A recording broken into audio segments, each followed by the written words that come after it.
ನಾಳೆ ಅಯೋಧ್ಯೆಗೆ ಪ್ರಧಾನಿ ನರೇಂದ್ರ ಮೋದಿ ಅವರ ಆಗಮನ ಆಗ್ತಾ ಇದೆ. ಪ್ರಮುಖವಾಗಿ ನಾಳೆ ಅಯೋಧ್ಯೆಯಲ್ಲಿ ವಿಮಾನ ನಿಲ್ದಾಣ ಉದ್ಘಾಟನೆ ಹಿನ್ನೆಲೆಯಲ್ಲಿ ಈ ಕಾರ್ಯಕ್ರಮಕ್ಕೆ ಬರ್ತಾ ಇದ್ದಾರೆ. ದೇವನಗರಿಗೆ ಆಗಮಿಸುತ್ತಿದ್ದಾರೆ ಪ್ರಧಾನಿ ನರೇಂದ್ರ ಮೋದಿ. ಹೀಗಾಗಿ ಸಕಲ ಸಿದ್ಧತೆಯನ್ನ ಮಾಡಿಕೊಳ್ಳಲಾಗ್ತಾ ಇದೆ.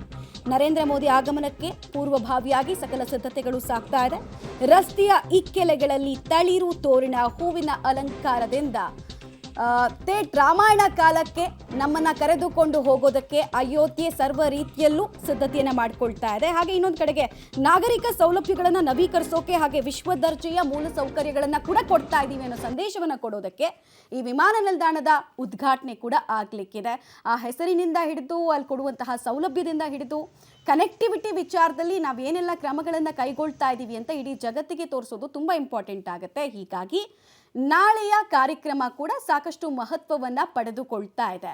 ಡಾಂಬರೀಕರಣ ಇರ್ಬೋದು, ರಸ್ತೆಯ ಇಕ್ಕೆಲೆಗಳಲ್ಲಿ ಹೊಸ ಟಚ್ಚು ಅಂದರೆ ಆ ಫುಟ್ಪಾತ್ ಅಲ್ಲಿ ಇರ್ಬೋದು, ಎಲ್ಲ ರೀತಿಯಲ್ಲೂ ಕೂಡ ಸಿದ್ಧತೆಗಳನ್ನ ಸಮರೋಪಾದಿಯಲ್ಲಿ ಮಾಡ್ತಾ ಇದ್ದಾರೆ. 24/7 ಶಿಫ್ಟ್ ವೈಸ್ ಅಲ್ಲಿ ಕಾರ್ಮಿಕರು ಕೆಲಸವನ್ನ ಮಾಡ್ತಾ ಇದ್ದಾರೆ.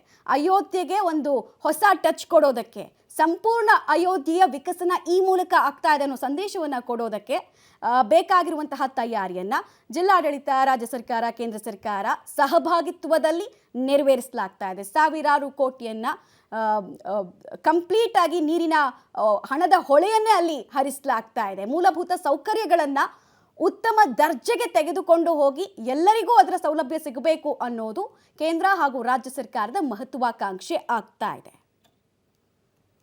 ಗಮನಿಸ್ತಾ ಇದ್ವಿ ನಾವು ಒಂದ್ ಕಡೆಗೆ ಅಯೋಧ್ಯೆಗೆ ಸಂಬಂಧಪಟ್ಟಂತೆ ಹೇಗೆ ಸಿದ್ಧತೆಗಳು ಆಗ್ತಾ ಇದೆ.